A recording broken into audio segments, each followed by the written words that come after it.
Magluto naman tayo ng toasted chicken pastel. Let's go guys! Tara na!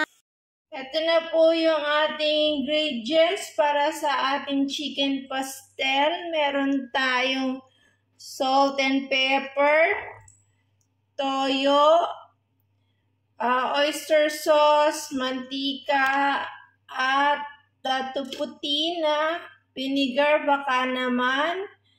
Ayan, meron tayong hinimay na manok, sibuyas, bawang at spring onions.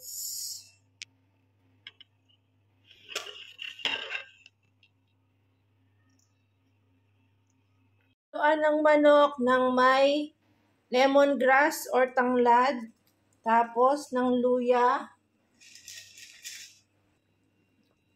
pamintang buo,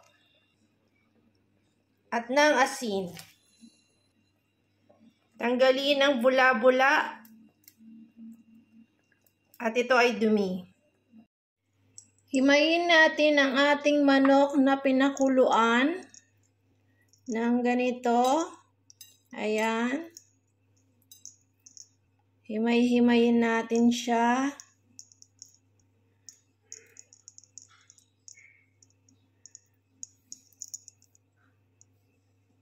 Lagay na tayo ng maraming mantika. Ayan. Then, sunod na natin ang ating sibuyas.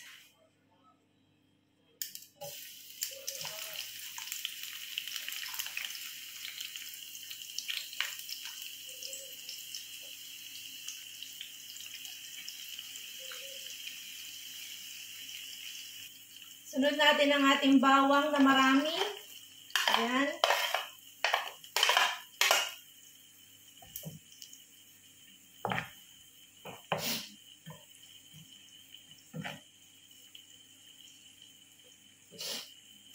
Pag medyo golden brown na yung ating bawang, ilagay na natin ang ating shredded chicken. Ihalo natin sa ating bawang at sibuyas. Lagyan na natin ang ating suka at huwag hahaluin. Hayaan lang muna natin siya for few minutes.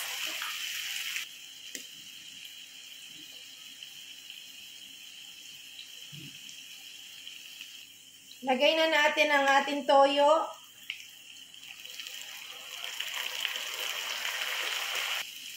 Ng ating paminta.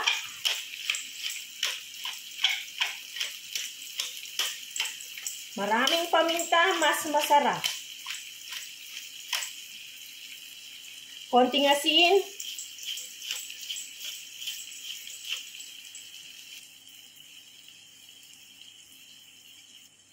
Lagay na rin natin ang ating oyster sauce.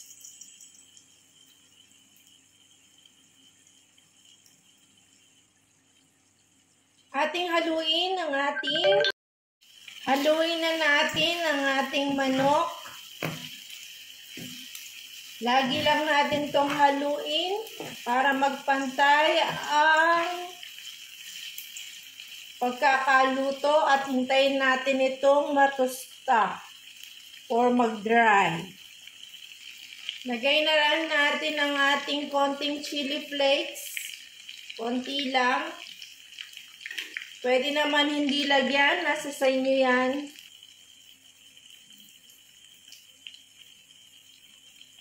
Hinagyan ko ng konting annatto powder ang ating dish para magkaroon ng konting kulay. At ayan na yung ating finished products, guys. Ayan na siya. Luto na. Pwede na natin yan i-serve. Salamat sa panonood. Enjoy! Sana matry nyo rin. Thank you for watching. God bless everyone.